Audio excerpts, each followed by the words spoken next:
Assalamualaikum warahmatullahi wabarakatuh.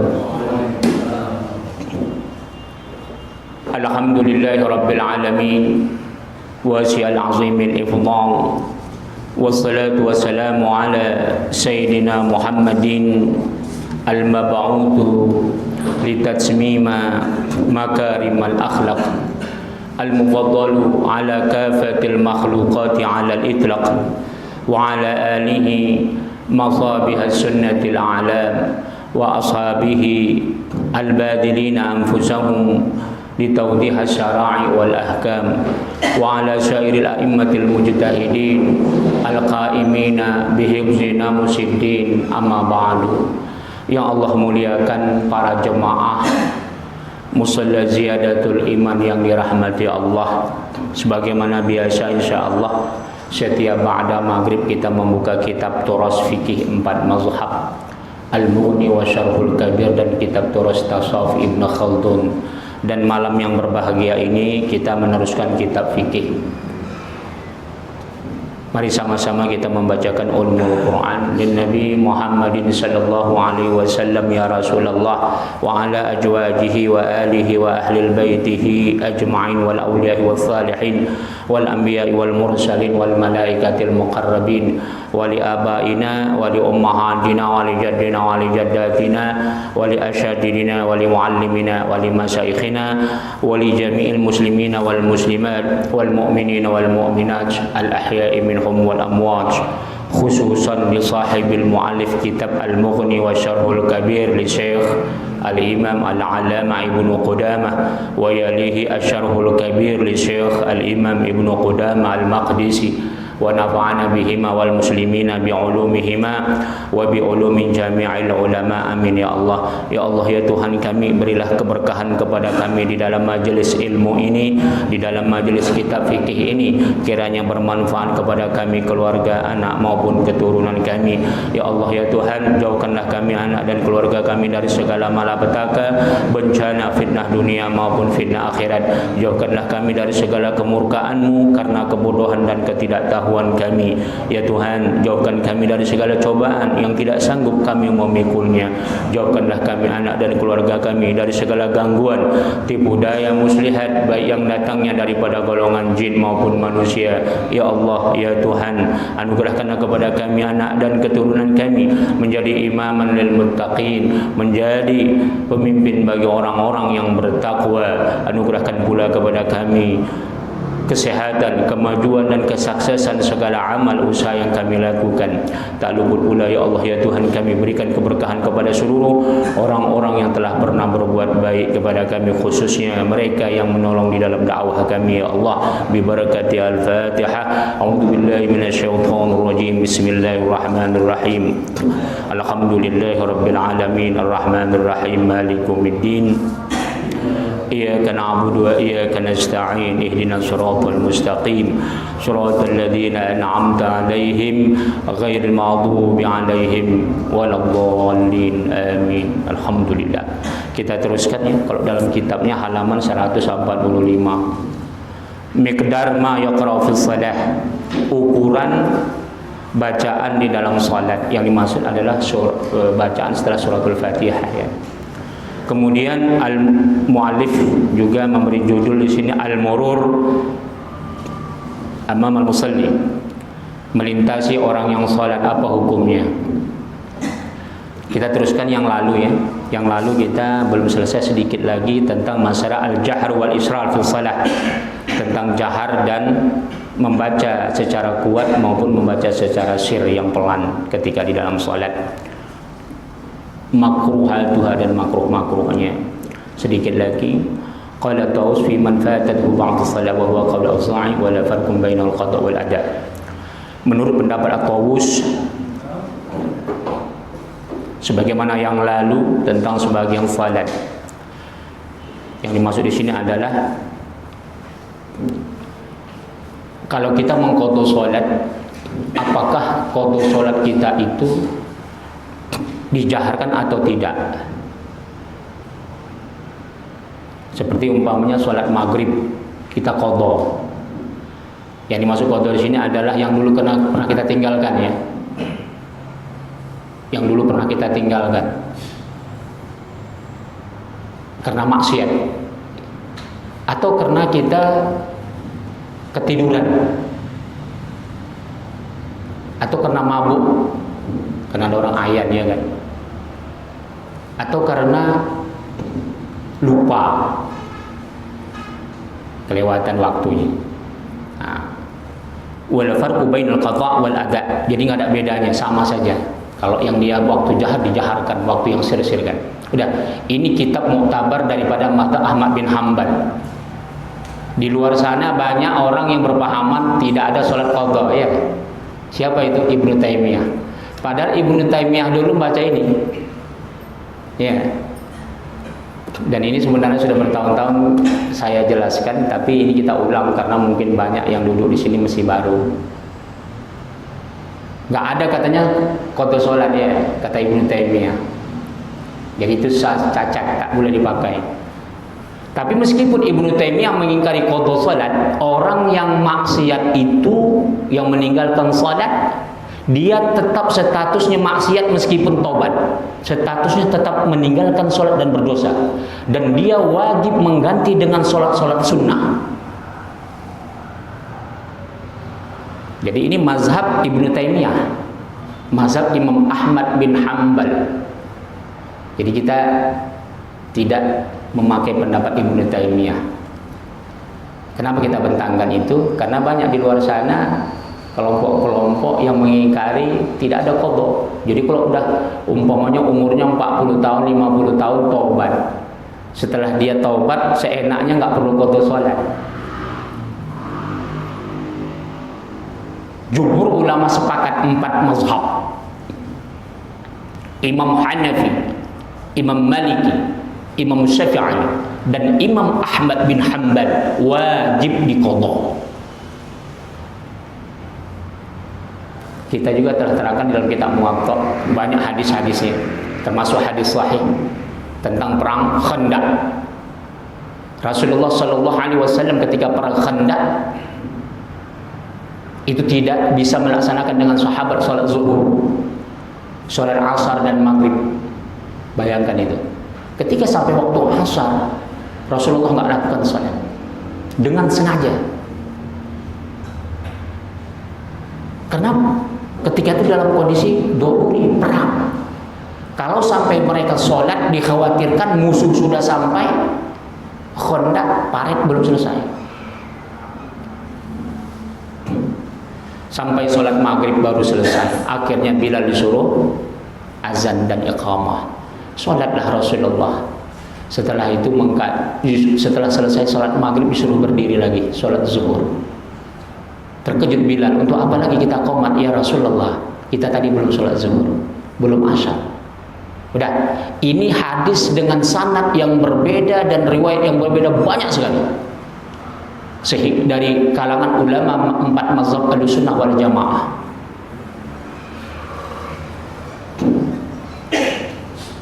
Dari hadis inilah, maka dari sejarah peristiwa inilah sepakat ulama mazhab salat yang tinggalkan wajib diqadha. La kafaratan lah illa ada'ah. Tidak ada kifarat salat itu kecuali menunaikannya. Sedangkan yang lupa saja Rasulullah suruh ulang, apatah lagi yang sengaja. Ya. Nah, itu dia. Jadi kitab Muktabar Ahmad bin Hanbal saja yang Bapak pegang itu, ini 15 jilid Pak ya. 1 meter ini Pak, 15 1 meter. Dan ini kitab primer. Artinya Bapak silahkan tanya siapa saja ulama besar internasional, wajib ulama punya kitab ini. Ulama ahli fatwa. Wajib. Artinya bukan mesti berdosa. Artinya kalau dia tidak punya rujukan ini, berarti cara berpikir dia tentang mazhab Ahmad bin Hanbal lemah.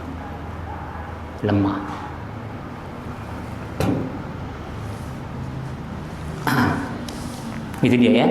Jadi di sini jelas-jelas qadha itu ada. Wa qad asy-Syafi'i. Jadi ini 4 mazhab kitab ini ya. Sehingga semua mazhab disebutkannya. Tapi kita tetap memakai kawaid mazhab Imam Syafi'i. Wa qala Asy-Syafi'i yusannu lil munfarid al-jahr li'annahu ghairu ma'mur bil insat ila ahadin fa asbah al-imam. Jadi disunahkan sholat sendiri. Jadi kalau kemarin di luar Imam Syafi'i, kalau sholat sendiri tidak disunahkan jahar, sholat jahar. Maksudnya contoh sholat maghrib, isya, subuh. Kalau sholat sendiri, selain daripada Imam Syafi'i lebih suka tidak dikeraskan suaranya. Kata Imam Syafi'i tidak. Disunahkan lil munfarid. Ya, disunahkan al-jahr, menjaharkan bacaannya. Li'annahu ghairu ma'mur bil insat, karena tidak ada perintah dari Rasulullah untuk diam, untuk kita diam. Ila ahadin, kepada siapa saja. Fa asbahal imam, jadi sama dengan imam. Jadi sama dengan kita berjemaah. Walana annahu la yatahammalu al-qira'ah an ghairihi fa asbahal ma'mum fi saktatil imam. Jadi menurut pendapat kami katanya tidak ini ya, tidak memungkinkan membaca selain daripadanya, sama kayak makmum fi saktatil imam, diamnya imam. Jadi ada dibedakan.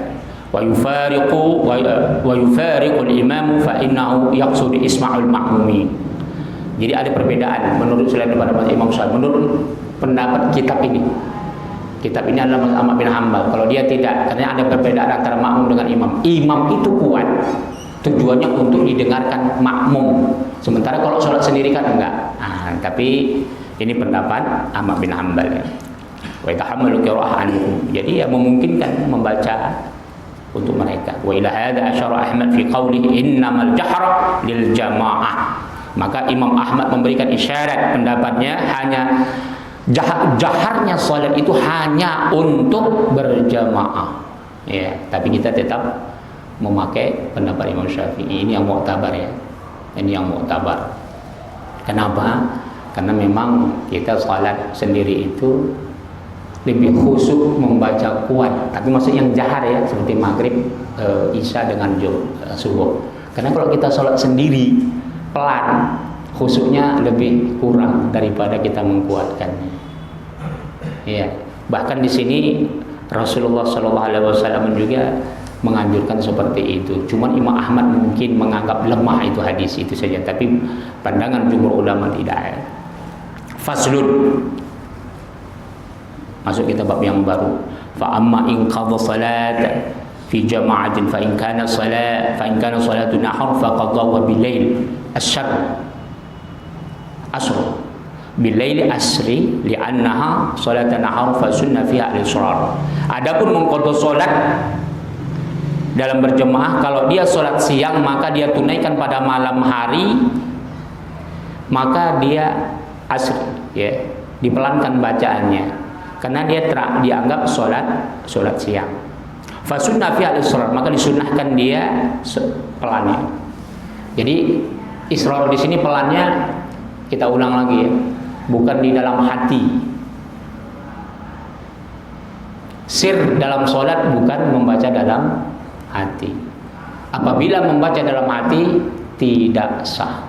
Ya. Sepakat ulama mazhab yang dikatakan sir itu adalah, kalau menurut Imam Malik, alal aqal harkatul lisan. Ya. Gerak lidah. Kalau menurut Imam Syafi'i, telinga sendiri dengar Bismillahirrahmanirrahim, alhamdulillah. Kalau menurut Imam Hanafi, tetangganya boleh dengar, harus dengar.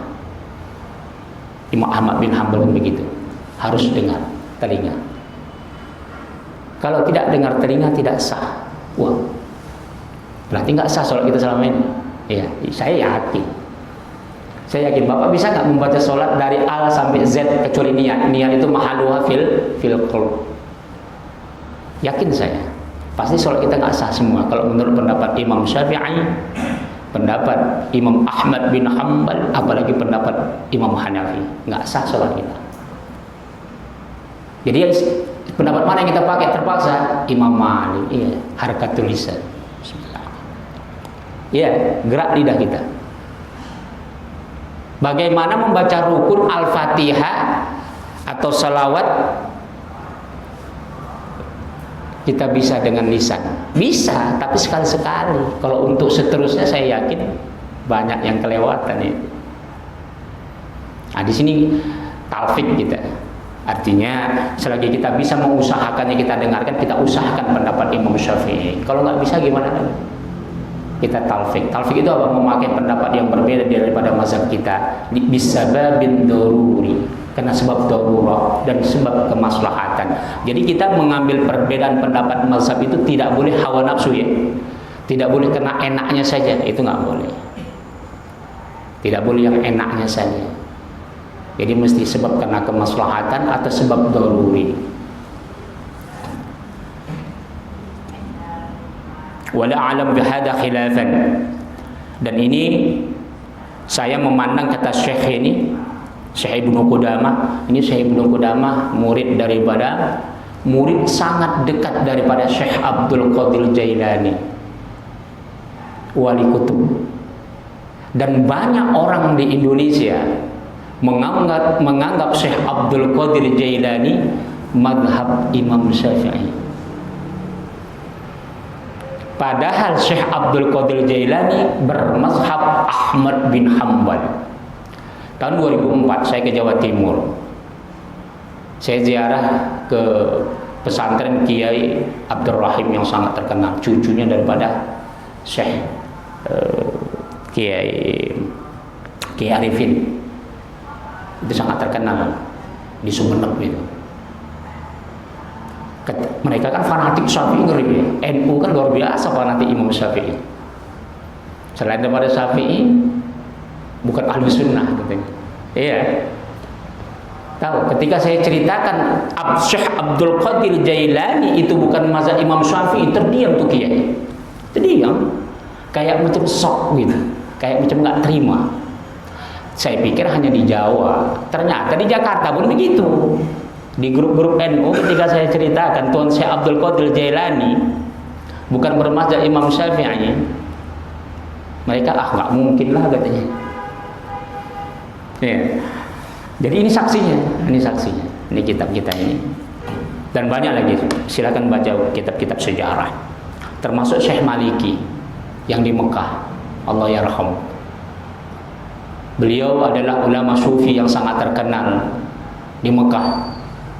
Mungkin ada jemaah kita yang pernah di sana akan tahu siapa beliau. Itu juga kan disangka di sini mazhab Syafi'i. Ketika saya katakan beliau adalah mazhab Imam Malik, nggak terima. Artinya ada yang belum diketahui, sehingga inilah fanatisme ya, fanatik terhadap mazhab Imam Syafi'i melampaui batas. Jadi tidak boleh terlalu fanatik sekali, karena semua ulama mazhab itu adalah pendapatnya benar dan ada juga yang salah. Makanya kata Imam Syafi'i, idza shahal hadits fa huwa madhhabi. Apabila memang nanti suatu hari terdapat hadis yang sahih lebih sahih daripada pendapat saya, maka itulah mazhab, itulah yang aku ikuti. Itu dia ya. Imam Bukhari belum lahir pada masa Imam Syafi'i. Imam Muslim belum lahir. Ya. Jadi dulu pada masa Imam Syafi'i, apa kitab yang paling sahih setelah Al-Quran? Itulah dia kitab yang kita ajarkan di Uswatun Hasanah, kitab Al-Muwatta. Tapi ternyata setelah diteliti oleh ulama berikutnya, masih banyak hadis-hadis yang lebih sahih lagi. Gitu. Fa in kanat fa'itat salat az-zuhr faqadaha fi lailin jahrin fi zahiri kalami Ahmad. Maka jika sholat kita terlambat, sholat jahar, maka dia ketika mengqadha pada malam hari, maka dia jaharkan. Ini menurut pendapat Imam Ahmad bin Hanbal. Jadi kalau malam katanya boleh. Ini sebagai ini menurut pendapat Imam Ahmad bin Hanbal. Al-fa'itat artinya sholat yang dia tinggalkan, yang lupa ya, atau sebab karena tertidur atau karena sebab daruri. Tapi ini pun mesti sholat yang jahar ya. Wa in qadhaha fi naharin, apabila dia mengqadhanya pada siang hari, faqala Ahmad insya lam yajhar fayahtamil israr. Bagaimana kalau dia mengqadanya pada siang hari? Maka menurut pendapat Imam Ahmad bin Hanbal, dia boleh tidak dijaharkan, tapi memungkinkan untuk dijaharkan. Dan inilah pendapat daripada Imam Auza'i wa Syafi'i, dan pendapat juga Imam Syafi'i. Jadi Al-Auza'i ini juga termasuk mazhab yang terkenal dulu ya di Baghdad, tapi sekarang sudah enggak. Jadi sebenarnya kitab ini lebih daripada 4 mazhab ya. Lebih daripada 4 mazhab. Cuman 4 mazhab yang mu'tabar itu saja yang selalu kita kuatkan. Yang lainnya pendukung saja ya. Lianna salatan nahar Hujmah. Wa ruwiya Abu Hurairah anna Nabi sallallahu alaihi wasallam qala idza ra'aitum man yajharu bil qira'ah fi salatin nahar farjumuhu bil ba'. Nah, ini dia kata Rasulullah yang bersumber daripada Abu Hurairah bahwasanya Nabi Muhammad sallallahu alaihi wasallam bersabda, apabila kamu mengetahui ada orang dia menjaharkan salat dengan bacaannya di dalam salatnya pada siang hari, kan ada itu orang lupa, kata Rasulullah, lempar dia dengan rambu, lempar dia dengan benda kecil. Artinya nggak boleh menjaharkan salat ketika salat sir ya, salat asar dengan zuhur, Bismillahirrahmanirrahim, Alhamdulillahirabbil alamin, boleh dikasih isyarat, kita lempar dengan benda yang kecil kalau jauh, kalau dekat tegur. Bagaimana kalau dia baca makruh ya, makruh saja, tidak sampai membatalkan. Tapi Rasulullah larang, bahkan disuruh kita melemparnya, cuma bukan melempar dengan batu ya. Yang boleh pakai sendal, ini dilempar pakai sendal dari belakang. Jangan. Di sini kata Rasulullah dengan rambut, jadi apa namanya? Dengan benda yang kecil. Ya, Rasulullah artinya di sini Rasulullah pernah menegur ya. Rawahu Abu Hafa bi isnadihi. Wa hadhihi qad salatun nahar wa li'annaha salatul maf'ula bin nahar wa asbah al-ada' fi. Jadi katanya salat pada siang hari maupun pada malam hari maka harus disesuaikan dia. Kita menunaikan sama ada yang tunai ataupun yang qadha ya, ada itu tunai. Wa yahtamilu ay yajhara, maka dimungkinkan dia ay yajhara fiha liyakuna al-qadha ala wifqi al-ada'. Maka dimungkinkan dia mengkeraskan suaranya untuk menunaikan salatnya sesuai dengan sama seperti adaan salat yang tunai, yang bukan qadha. Jadi contoh kita umpamanya dulu maksiat tidak melaksanakan salat maghrib pernah, kita qadha sekarang. Jadi ketika kita mengqadha tetap juga dikuatkan suaranya, ya, itu dia. Wa huwa qaul Abu Hanifah wa Abi Tsar wa Ibnu Munzir. Ini juga pendapat yang didukung oleh mazhab Abu Hanifah dan Abi Tsar maupun Ibnu Al-Munzir. Wala farqa 'inda haula'i bainal munfarid wal imam. Tidak ada bedanya salat sendiri ataupun imam dalam berjemaah. Jadi ini berarti mendukung pendapat mazhab Imam Syafi'i ya, yang di atas tadi. Itu dia ya. Itu dia. Wallahu taala alam bisawab. Sedikit lagi kita masuk ini ya. Tadi kan judulnya kita baca 2. Ini sebenarnya luas sekali, tapi harus kita baca dua-dua sedikit. Walahu raddul mar baina yaday. Ini kita masuk bab yang lain, tapi tetap satu ini ya, satu masalah, yaitu kita harus menolak ketika ada orang yang melintasi kita salat.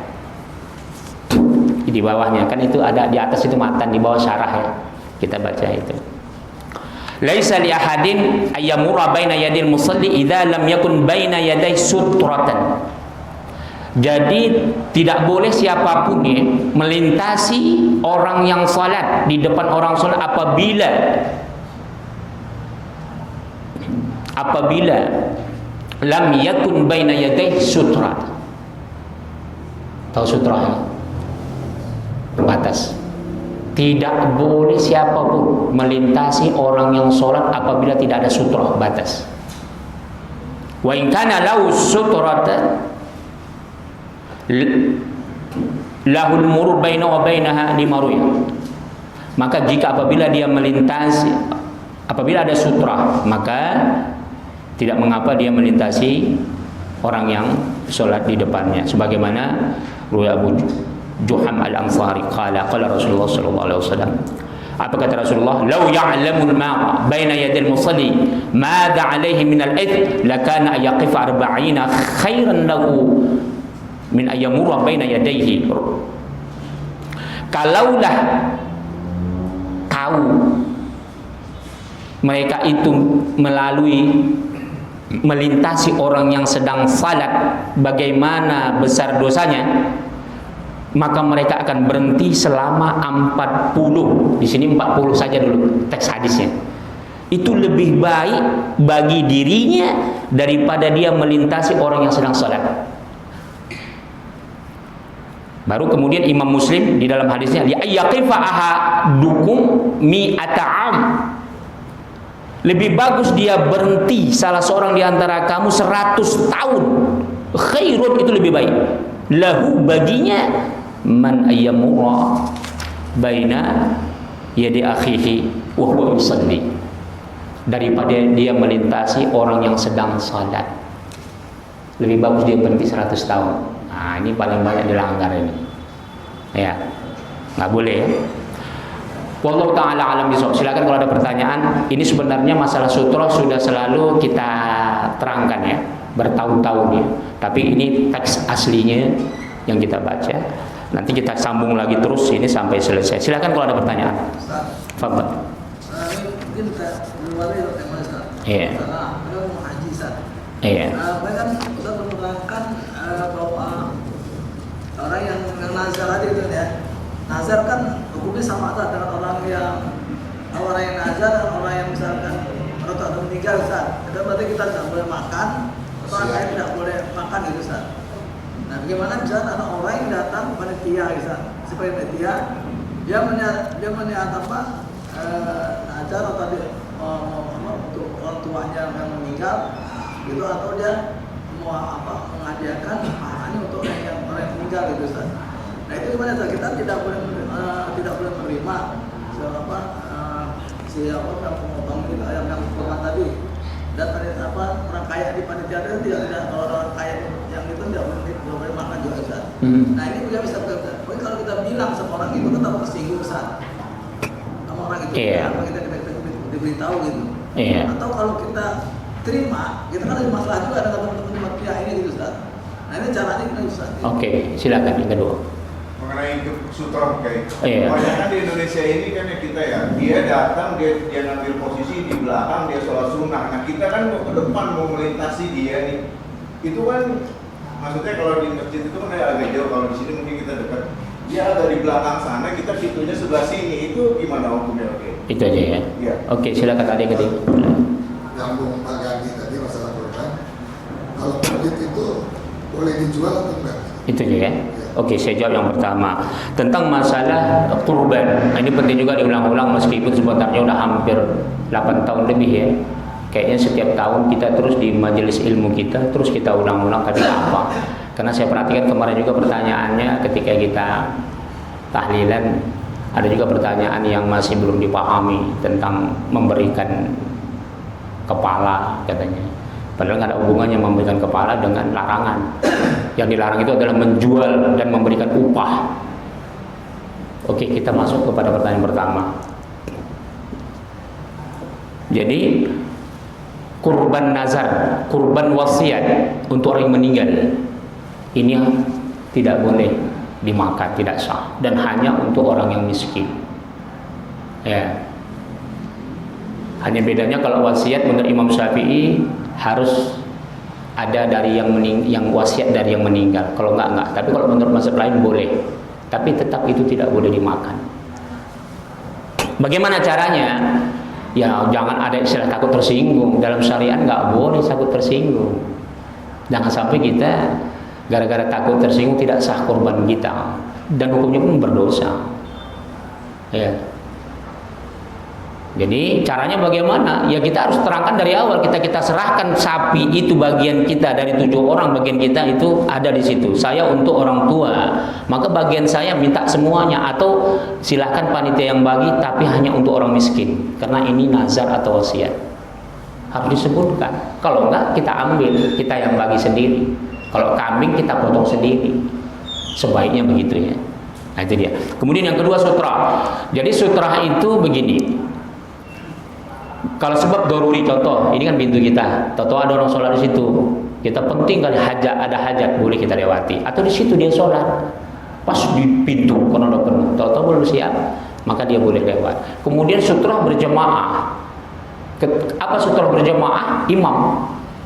Yang nggak boleh lewati imam. Jadi kalau kita batal, sop pertama batal ini, boleh kita lewati, makmum nggak apa-apa, nggak berdosa. Sutra jamaah imam.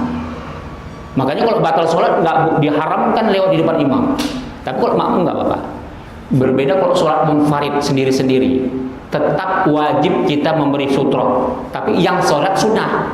Orang yang sholat memberikan sutra sunnah. Tapi orang yang mau lewat wajib. Kata Rasulullah, alal akal sutra itu khat, garis. Boleh kita garis sendiri. Coba kan musola sekarang kan nggak mungkin bisa digaris ya. Dulu kan zaman Rasulullah kan pasir, bisa digaris atau tongkat. Gitu. Nah, itu nanti akan kita bentangkan di sini mikdarnya. Kalau menurut Imam Syafi'i itu lebih kurang 2,5 hasta. Kalau Imam Malik yang nggak boleh dilewati tempat sujud saja. Tapi kita jangan pakai itu. Kita pakai jumhur ulama menurut Imam Syafi'i 2,5 hasta, menurut Imam Hanafi juga sekitar 1,5 hasta. Jadi jangan sampai di depan orang sholat kita lewat. Tapi kita harus berpegang hadis yang umum. Ada hadis nanti Rasulullah terangkan sejauh apapun, selagi dia tidak ada sutra tidak boleh dilewati. Karena sempat kita pakai masa Imam Malik, nanti akhirnya orang lari semua di depan orang sholat. Kan ini berarti jangan tempat sujudnya. Itu kita amalkan kalau sebab doruri saja. Contoh kita musola kita kecil ini, banyak kali orang sholat di mana-mana, kan susah kita. Itu bolehlah kita pakai masa Imam Malik. Jangan kita lewati tempat sujudnya. Tapi kalau untuk masjid-masjid yang besar jangan. Kita harus marah kalau anak kita lewat di situ. Bahkan maaf ya, Rasulullah juga nggak usahkan manusia.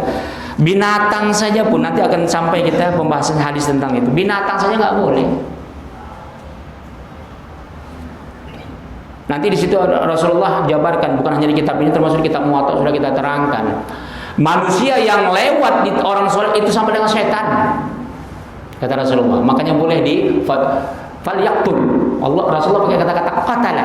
Qatala itu memerangi atau membunuh, tapi bukan itu maksudnya.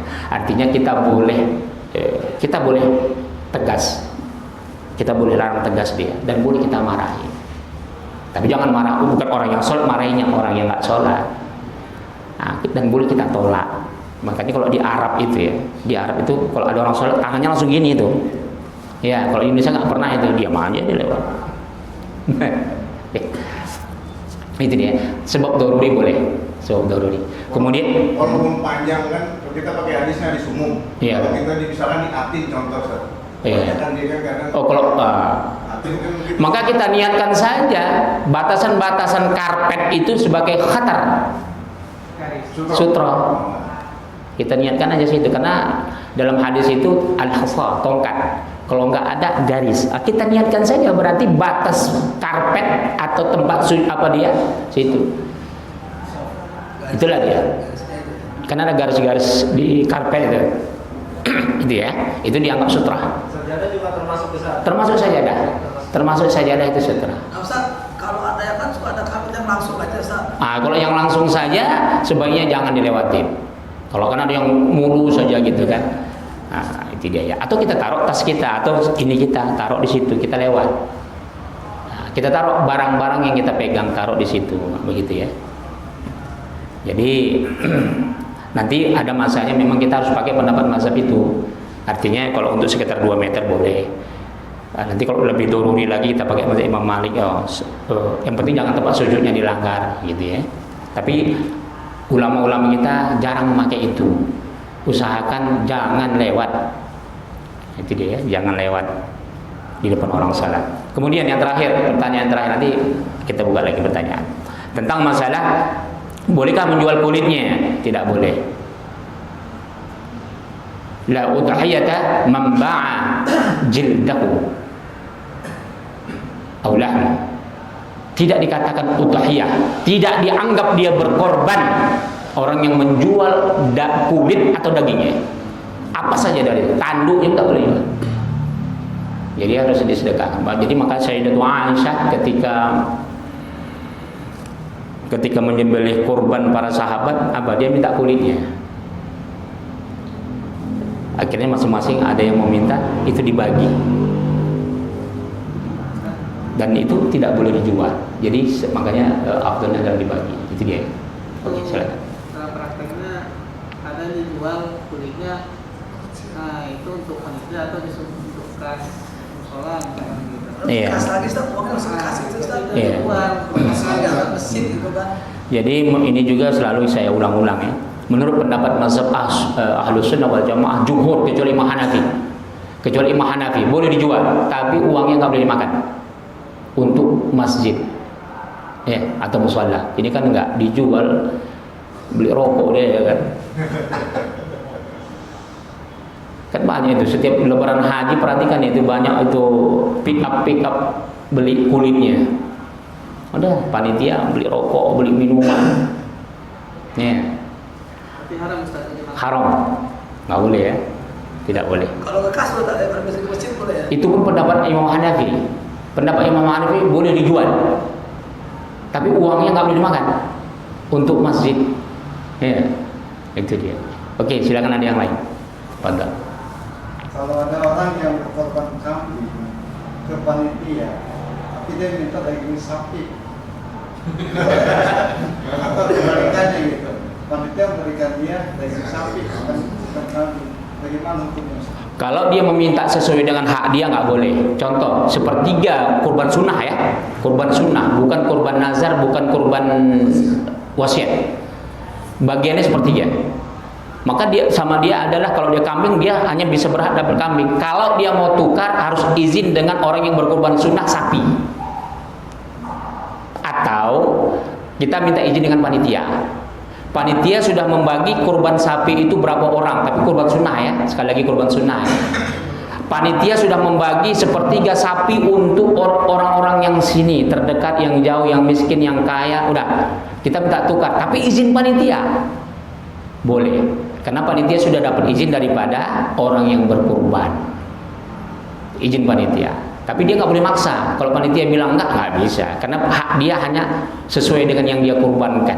Bukan hak orang, itu hak orang. Sama artinya ada panitia kurban sambil santai-santai, sambil sembelih dia rebus itu dagingnya, dia makan. Nggak boleh.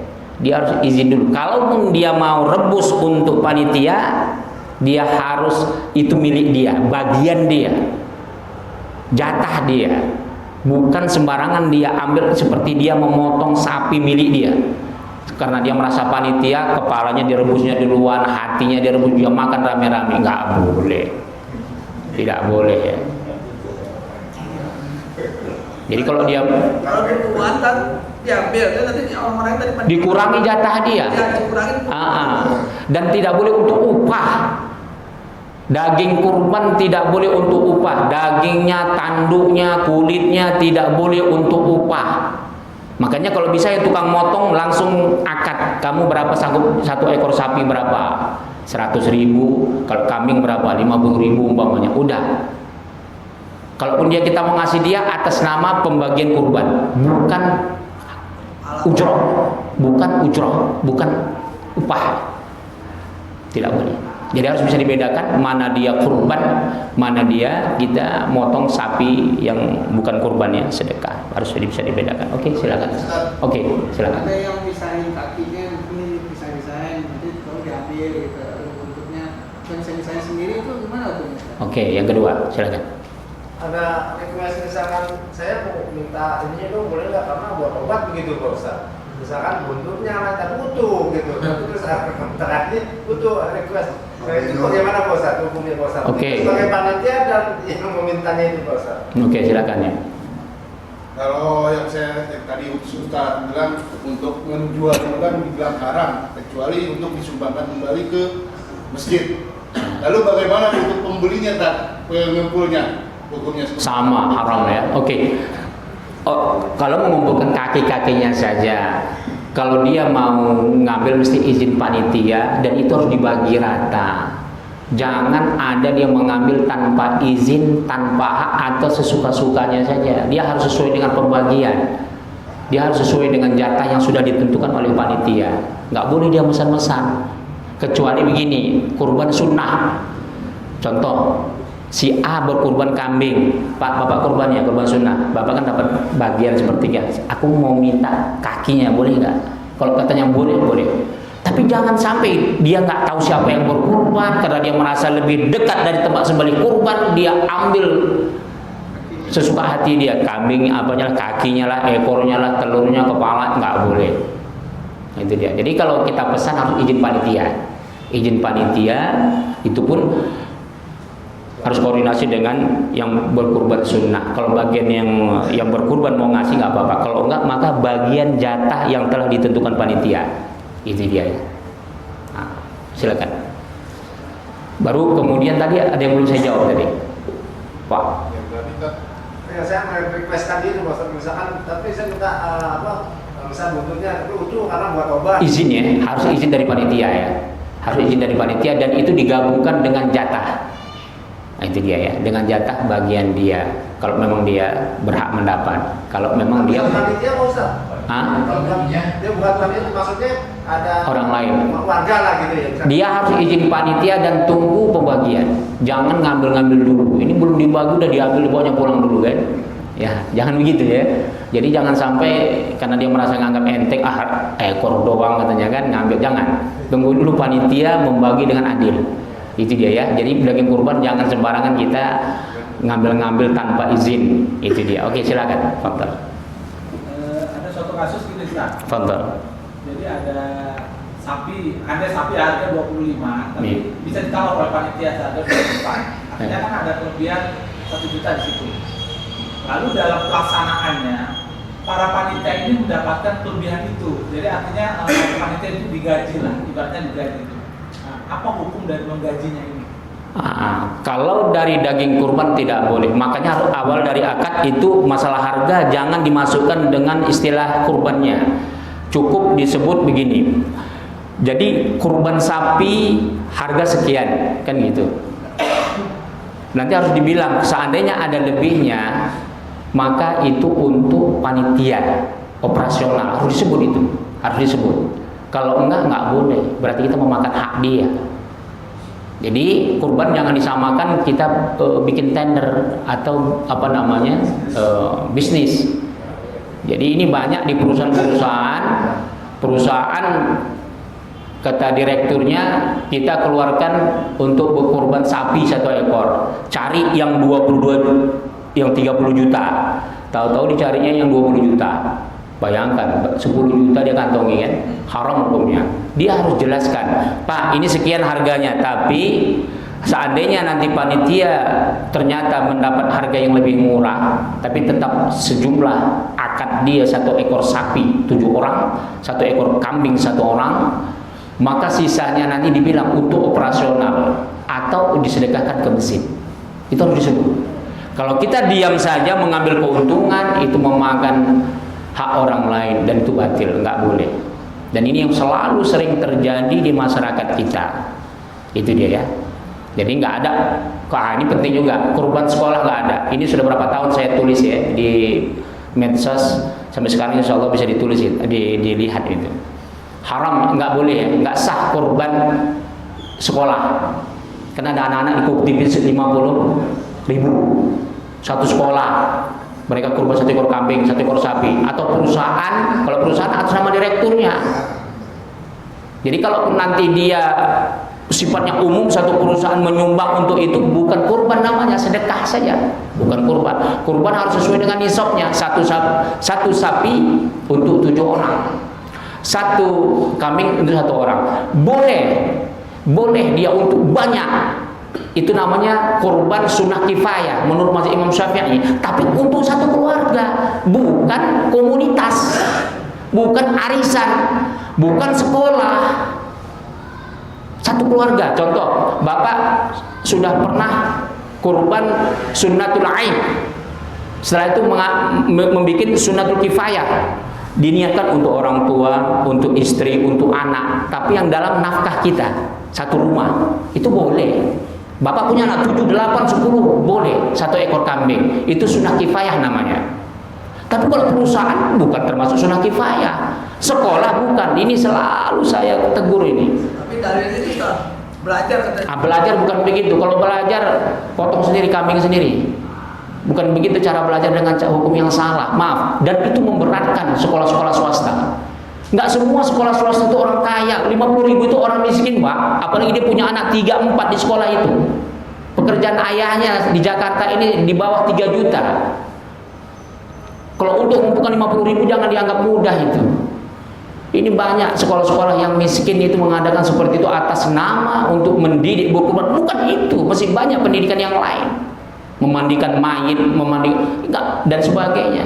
Nggak perlu cara-cara yang salah. Ini saya bertahun-tahun selalu meluruskan ini, tapi masih banyak juga yang melakukannya.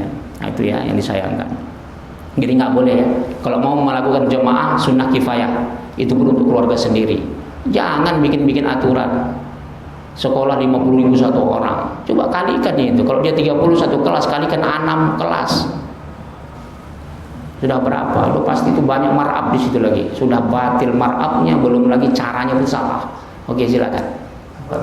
Tentang sunnah kifayah itu, Pak. Berarti kalau misalkan atas nama satu keluarga itu Pak Panitia mahal menyebutkan sunnah kifayah atas nama Bapak ini keluarga gitu. Iya, disebut dia untuk satu keluarga gitu. Jadi menurut Imam Syafi'i, kurban itu seumur hidup sekali. Tapi sunnatul ain.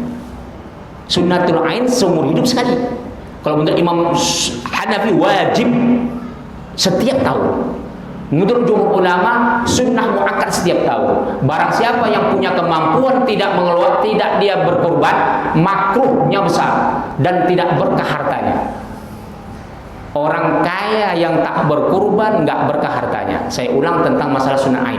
Sunnah ain menurut Imam Syafi'i seumur hidup, tapi sunnah kifayah untuk atas nama keluarga dia sunnah setiap tahun.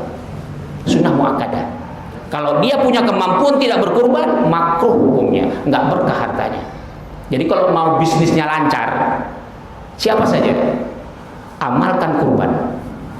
Itu lebih tinggi martabatnya ketimbang sedekah-sedekah yang lain. Setelah zakat, sedekah yang paling tinggi martabatnya setelah zakat wajib kurban. Itu dia. Oke.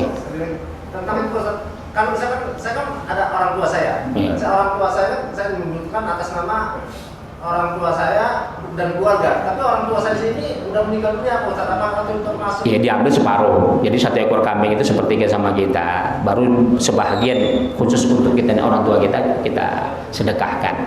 Tetap bagian kita yang hidup kita ambil. Jatah kita umpamanya satu keluarga ada 4 orang ya, 5 sama yang meninggal. Yang 4 ini jatah yang 4 ini saja yang kita ambil. Iya, sunnah kifayah. Kan nanti panitia sudah bagi itu 1 ekor kambing itu untuk berapa orang? Sepertiga untuk orang miskin, baru nanti untuk orang miskin sepertiganya untuk orang yang mampu dan berada boleh. Kemudian untuk kita ambil, baru nanti khusus bagi kita kurangi lagi yang jatah untuk wasiat tadi. Itu jangan kita makan. Oke, silakan. Masalah jual beli pun itu kan berpanitia. Apa tuh? Masalah jual beli itu kan berpanitia. Buat rokok, buat konsumsi. Nah, kalau itu nggak boleh, solusinya bagaimana? Ya makanya panitia dari awal harus disebutkan operasional makan kambing dan sapi sebelum disembelih selama 2 hari rumputnya sekian. Makanya saya perhatikan sudah ada masjid mengumumkan itu. Jadi harus dilebihkan. Contoh, harga kambing 2 juta ditambah 2 juta 100 untuk makannya, tambah 100 tambah 50 untuk panitia operasional. Untuk yang nyembelih berapa? Dikalkulasikan. Kalau untuk 1 ekor sapi umpamanya uang potongnya 100.000, baru untuk panitia berapa? Dilebihkan. Jadi jangan pas harga sapi saja. Jadi ada kabulnya gitu kan? Iya, harus dijelaskan sama yang berkurban. Harus dilebihkan. Itu dia ya. Wallahu ta'ala alam bisawab. Al-Fatihah. A'udzu billahi minasyaitonir rajim. Bismillahirrahmanirrahim. Alhamdulillahi rabbil alamin arrahmanir rahim maliki yaumiddin. Iyyaka na'budu wa iyyaka nasta'in. Ihdinas siratal mustaqim. Shiratal ladzina an'amta 'alaihim ghairil maghdubi 'alaihim waladdallin. Amin. A'udzu bisyaitonir rajim. Bismillahirrahmanirrahim. Allahumma ja'al hadzal majlis barakatan wa mubarakah wa ba'id 'alaina fitnatan minad dunya wal akhirah. Walhamdulillahi rabbil alamin. Assalamualaikum warahmatullahi wabarakatuh.